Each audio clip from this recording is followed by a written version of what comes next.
존경하는 국민 여러분, 안녕하십니까? 이번에 한나라당 새 대표로 선출된 박근혜입니다. 여러분, 요즘 얼마나 힘이 드십니까? 시장에서, 쪽방에서, 중소기업에서 만나뵌 많은 분들이 하루하루를 살아가는데 얼마나 힘들어 하시는지 피부로 느낄 수 있었습니다.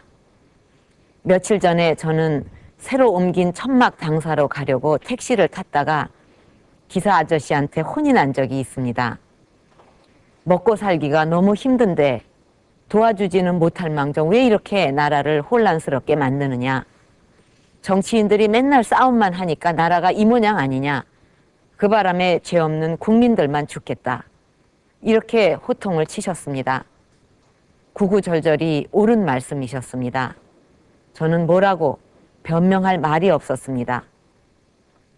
사람한테 먹고 사는 문제만큼 중요한 것이 어디에 있습니까? 정치가 무엇입니까? 국민을 편안하고 잘 살게 만드는 것이 정치입니다. 국민을 편안하고 잘 살게 하지 못한다면 정치가 무슨 필요가 있습니까? 지금 장사하시는 분들은 월세조차 못 내고 있고 우리의 아들, 딸들은 일을 하고 싶어도 원서를 수십 번 내도 불러주는 회사가 없습니다.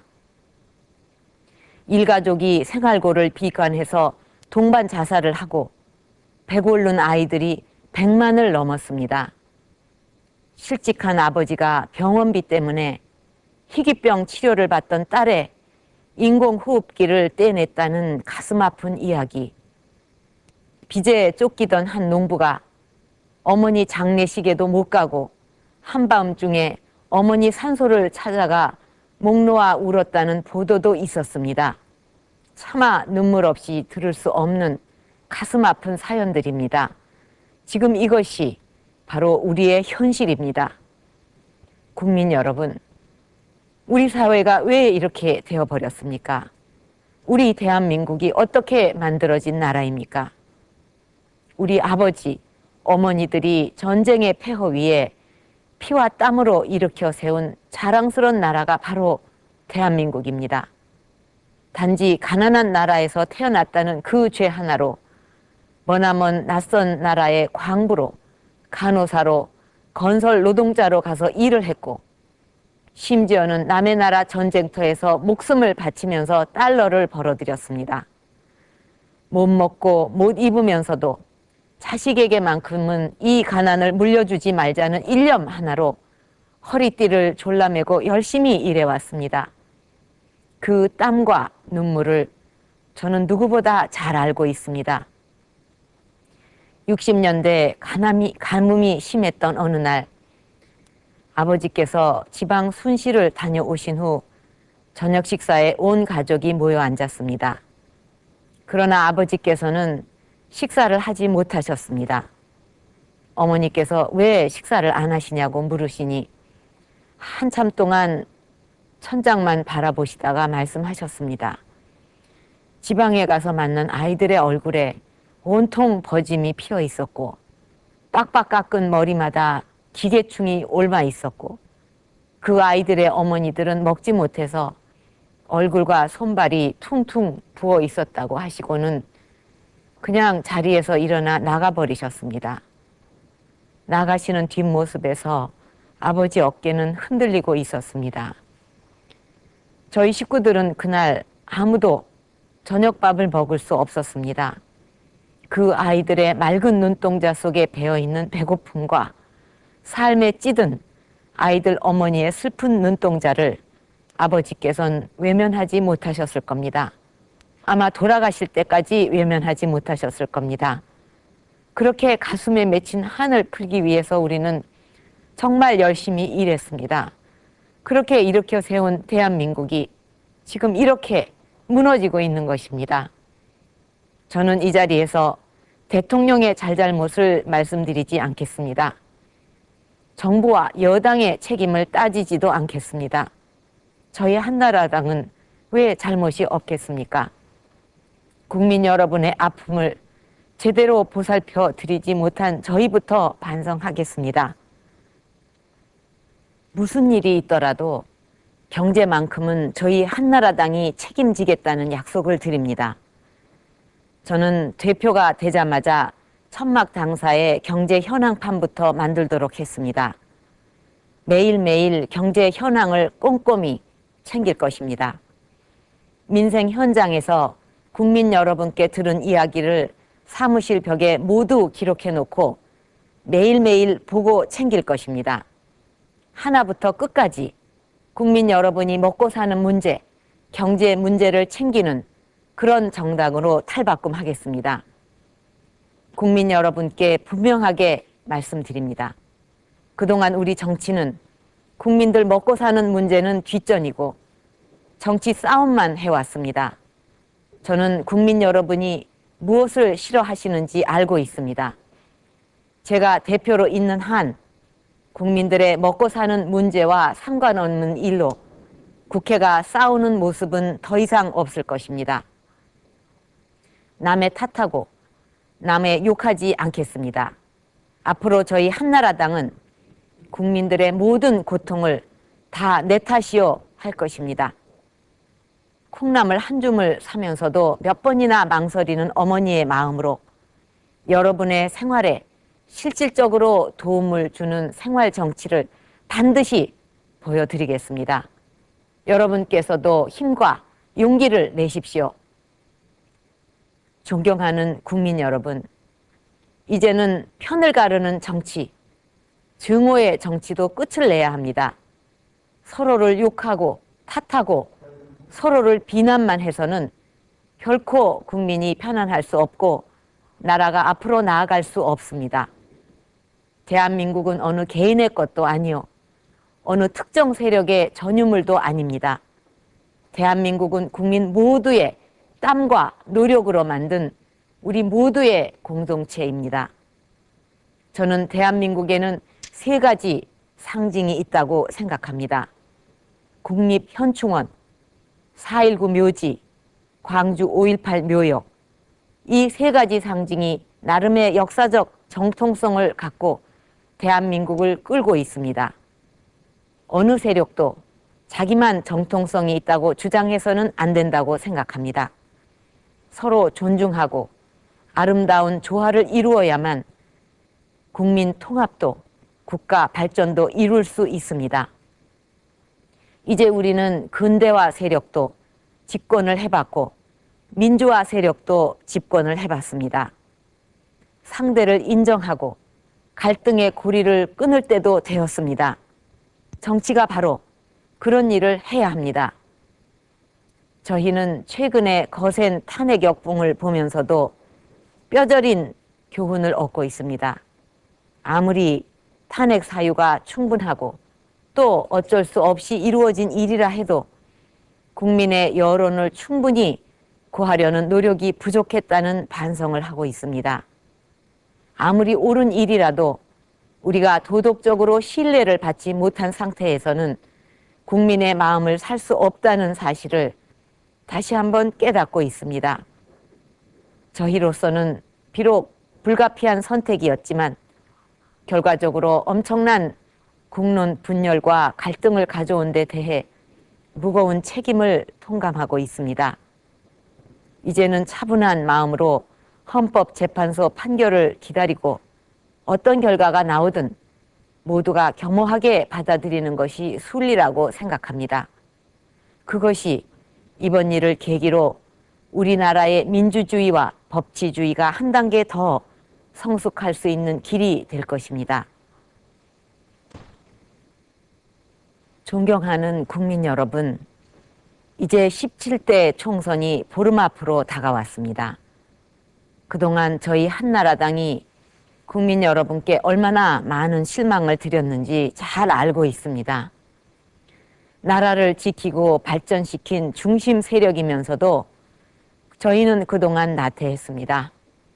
부패와 적당히 타협했고 기득권만 누리려고 했고 국민 여러분의 마음을 읽지 못하고 점점 멀어져만 갔습니다. 진심으로 뉘우치고 있습니다. 국민 여러분께 사죄하는 마음 하나만 남기고 다 버리겠습니다. 과거의 한나라당은 과감하게 청산하고 백지 위에서 새롭게 시작하겠습니다. 그 첫 출발로 저희는 중앙당사를 바람 부는 여의도 벌판의 천막으로 옮겼습니다. 거친 벌판으로 나가서 비, 바람을 맞으며 국민 여러분의 목소리를 듣겠습니다. 부패와는 영원히 손을 끊겠습니다. 당장 이번 총선부터 한나라당 모든 후보의 선거 비용과 당의 국고 보조금 사용 내역을 국민 앞에 투명하게 공개할 것입니다. 엄격하고 가혹한 당 규율을 확립할 것입니다. 부패 연루자에 대해서는 제명, 영구 출당 조치 등 사법기관보다 훨씬 가혹한 결정을 내릴 것입니다. 제가 대표로 있는 한 부정부패 연루자를 보호하기 위한 방탄국회는 결코 없을 것이라는 것을 약속드립니다. 저희는 국민 여러분께서 한 번도 경험하지 못했던 정책정당의 모습이 어떤 것인지 보여드리겠습니다. 이를 위해서 합리적 개혁주의자로 국민 여러분의 두터운 신망을 받고 있는 서울대학교 박세일 교수와 개혁그룹을 모셔왔습니다. 서민과 사회적 약자를 위한 구체적이고 현실적인 정책을 끊임없이 생산해낼 것입니다. 국민들의 먹고 사는 문제를 해결하는 민생 정책을 놓고 밤새워 토론하고 대안을 제시하겠습니다. 묵묵히 땀 흘려 일하면서 꼬박꼬박 세금을 내는 국민들이 더 이상 손해보는 일이 없도록 할 것입니다.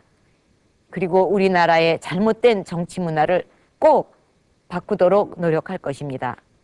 남의 눈에 티끌만 보고 자기 눈에 대들보는 보지 못하는 그런 정치는 안 하겠습니다. 저희부터 먼저 변하겠습니다. 비난과 막말, 부정을 위한 부정은 하지 않을 것입니다. 저부터 실천하고 한나라당의 모든 후보들이 실천할 것입니다. 저는 저희 한나라당만이 국민을 잘 살 수 있게 한다거나 우리만이 새로운 정치 문화를 만들 수 있다고 생각하지는 않습니다. 다른 당들도 다 그렇게 하려고 노력하고 있을 것입니다. 그러나 저희 한나라당이 가장 잘할 수 있다고 생각합니다.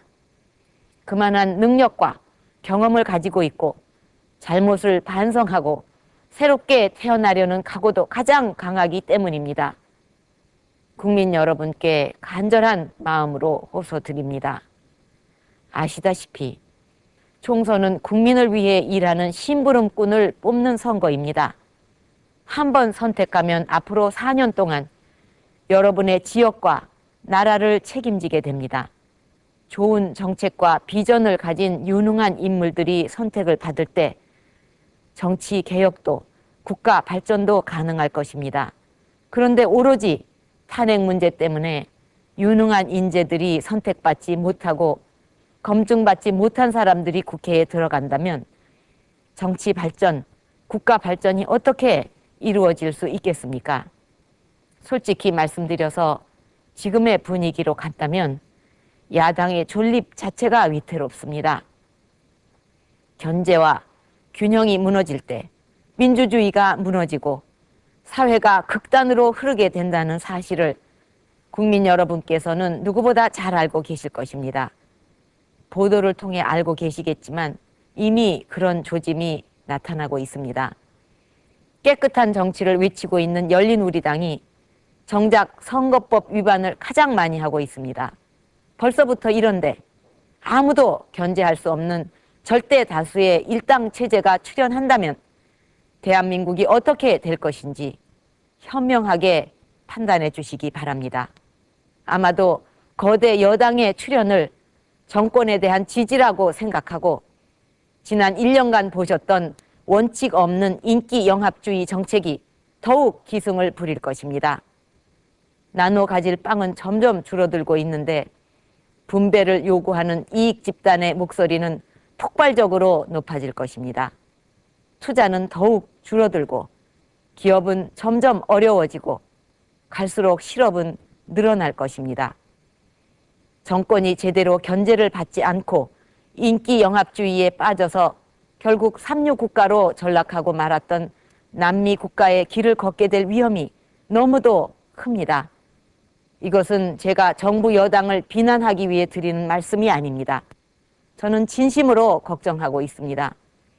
노무현 정부가 들어선 후 국정 운영이 과연 어떠했는지 차분하게 되돌아보시고 국회까지 거대 여당이 장악을 했을 때 과연 이 나라가 어디로 갈 것인지 냉정하게 판단해 주십시오. 대통령과 정부를 감시하고 견제해야 할 야당이 소멸되는 것이 과연 나라를 위해 바람직한 것인지 한 번 더 깊이 생각해 주십시오. 정권이 불안하고 위험한 길을 갈 때 최소한 권력을 견제할 수 있는 건전한 야당을 만들어 주십시오. 존경하는 국민 여러분, 저는 한나라당 대표가 된 다음 날 명동 성당에서 고해성사를 하고 영락교회에서 참회의 기도를 드렸습니다. 조계사에서 108배를 올렸습니다. 국민 여러분께 지은 죄를 용서해 달라고 빌었습니다. 내일에 대한 기약도 없이 절망하고 있는 우리 국민들에게 희망을 달라고 빌었습니다. 존경하는 국민 여러분, 저는 국민 여러분께 큰 빚이 있습니다. 그 빚은 부모님이 돌아가시고 오늘의 제가 있기까지 국민 여러분께서 부모님과 형제 자매가 되어주셨기 때문에 고난을 딛고 일어설 수 있었다는 것입니다. 이제 제가 바른 정치를 해서 여러분께 그 빚을 갚고 싶습니다. 지금 저희 한나라당 새롭게 태어나려고 몸부림치고 있습니다. 가장 절망적인 위기에서 제가 대표로 선택받았습니다. 저는 절망에 빠진 가정의 어머니가 된 심정으로 해나가겠습니다. 어려운 환경에서 10명의 자녀를 맡았더라도 어머니는 그 자녀들을 굶기지 않습니다. 어떤 수를 써서도 굶기지 않고 학교도 다 보냅니다. 그런 정신으로 하겠습니다. 어머니가 강한 것처럼 무슨 어려운 일도 할 수 있습니다. 고통스럽지만 꼭 이겨내서 여러분 앞에 당당히 서겠습니다. 새롭게 거듭난 저희 한나라당이 오늘보다 나은 내일을 만들겠습니다. 국민들이 살기 좋고 편안한 나라를 꼭 이루겠습니다. 저와 저희 한나라당의 간절한 마음을 받아주시고 마지막으로 한나라당과 저에게 기회를 한 번만 더 주시기를 간곡히 부탁드립니다. 감사합니다.